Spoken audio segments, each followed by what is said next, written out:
လမ်းမထက်တွင်မိခင်ဖြစ်သူနှင့်လင်ယောက်ျားဖြစ်သူတို့ထိတ်တိုက်တွေ့နေကြစဉ်ဇနီးဖြစ်သူကကြောက်ရွံ့စွာဖြင့်ခင်မုန်း၏လက်မောင်းကိုကင်ထားမိသည်ဘာလို့သူတို့ကိုပဲအမြဲအရှုံးပေးနေရမှာလဲဒီတခါတော့သမီးလုံးဝမပေးနိုင်ဘူးဟုဇနီးဖြစ်သူကပြောလိုက်ရခင်မုန်းဖြစ်သူကဒေါသတကြီးဖြင့်မိခင်ဖြစ်သူကိုလက်ညှိုးထိုးကခမည်းကများပြောင်းကျကျကြုံမိမကိုခမည်းတို့အိမ်အတွက်လာပြီးကူညီခိုင်းနေသေးတယ်အရှက်မရှိဘူးလားခမည်းလိုလူမျိုးဘယ်လိုလုပ်ရှိနေရတာလဲတားကြတော့ခမည်းရဲ့သားရင်သမီးကြတော့ခမည်းရဲ့သမီးအရင်မဟုတ်ဘူးလားကြုံမိမဝတ်ထားတာကြည်ဦးစုပ်ပြတ်နေတာပဲခမည်းသမီးအတွက်အဝတ်စားတစ်တစ်ထဲတောင်ချုပ်ပေးဖို့နှမျောနေကြတာမဟုတ်လားဟုအော်ဟစ်လိုက်ပြီးမိခင်ဖြစ်သူကမျက်နှာပြက်ကဒေါသထွက်လျက်နင်ကငါ့ကိုဒီလိုစကားပြောရဲတယ်ပေါ့ငါကနင့်ရဲ့ရောက်ခမအရင်တော်ဟုပြန်ပြောတော့လေခင်မုန်းဖြစ်သူကကြုံမှာခမည်းလိုရောက်ခမမျိုးမရှိဘူးတွားမေးကြည့်လိုက်စမ်းပါဘယ်မေကမိမိသမီးရဲ့တိတ်ခါကိုတမင်တကာဖျက်ဆီးပါမလဲသူဆိုတာကျုပ်ငွေပြားနှစ်ရပေးပြီးလက်ထက်ယူထားတဲ့ကျုပ်ရဲ့ဇနီးကျုပ်ရဲ့မိသားစုဝင်ပဲဟုပြက်ပြက်တတတုံ့ပြန်ပြီးဇနီးဖြစ်သူ၏လက်ကိုဆွဲကထွက်ခွာသွားကြရာမိခင်ဖြစ်သူမှဒေါသတကြီးဖြင့်ကြံရစ်ခဲ့သည်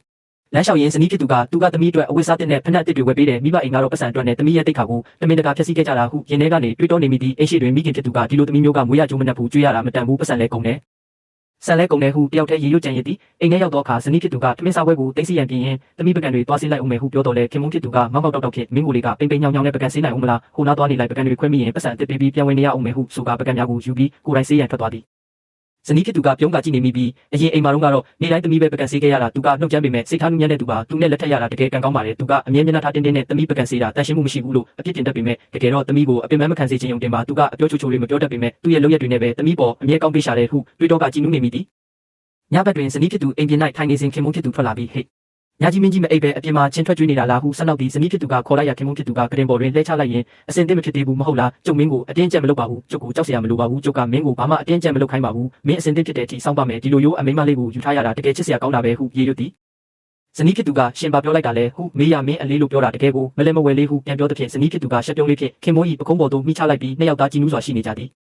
နောက်တနေ့တွင်ဇနီးဖြစ်သူခေါင်းလျှော်ပြီးအဝတ်လဲရန်ပြင်ဆင်နေစဉ်ခင်မုန်းဖြစ်သူကတကားဝတွင်စောင့်ပေးရင်းကျုပ်ကလူဆိုးလူမိုက်လည်းမဟုတ်ဘဲနဲ့ကျုပ်ကိုကာကွယ်နေတာတကိုးကိုကာကွယ်နေတဲ့အတိုင်းပဲတို့နှစ်ယောက်ကတရားမဝင်ကိုးစားနေကြတဲ့အတိုင်းပဲနော်ဟုအပြင်ကနေညီးတွားနေသည်လေကွင်းထဲတွင်ဇနီးဖြစ်သူအလုပ်လုပ်နေစဉ်မိခင်ဖြစ်သူရောက်လာပြီးနင်းလက်ထပ်ပြီးတာဒီလောက်ရက်ကြာနေပြီးအမေအိမ်ကိုဘာပစ္စည်းမှယူမလာပေးဘူးနှစ်ယောက်ကြားကနင်းဖို့အသားတွေဝယ်ပေးတယ်မလားငါအကုန်မြင်ပြီးသားဟုတွေးထိုးသည်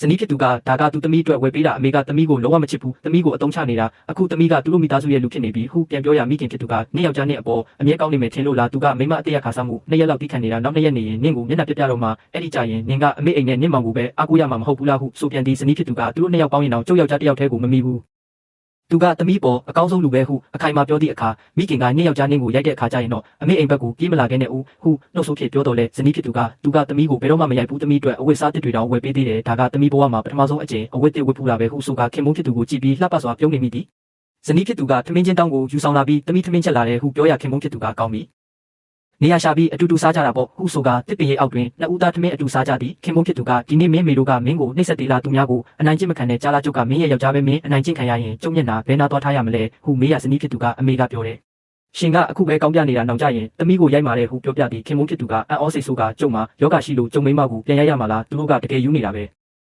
ရိုက်စရာလားပြဟုပြောရဇနီးဖြစ်သူကသမီးအမေစကားကိုမယုံပါဘူးဟုပြန်ပြောတဲ့ဖြင့်ခင်မုန်းဖြစ်သူကဇနီးဤကောင်းကိုပုတ်တက်ကမအသေးဘူးပဲဟုပြုံးလျက်ဆိုသည်ခင်မုန်းဖြစ်သူကရေကိုမောတောက်လိုက်ရဇနီးဖြစ်သူကဒါသမီးတောက်လက်ဆခွက်လေးဟုတတိပေးတော်လဲမင်းတောက်လက်စမို့လို့ကျုပ်ကမတောက်ရဘူးလားကျုပ်ကမင်းယောက်ျားလေးမင်းခွက်ကိုတော့သုံးလို့မရဘူးလားဟုဆိုကဇနီးဖြစ်သူဤပါကိုရှုပ်ကနေနမ်းလိုက်သည်ဇနီးဖြစ်သူလေးရှက်သွေးဖြတ်ကပြုံးမိသွားပြီးနှစ်ဦးသားတစ်ပင်ရဲ့အောက်တွင်တယောက်ကိုတယောက်မိတွဲလျက်ပျော်ရွှင်အေးချမ်းစွာရှိနေကြတော့သည်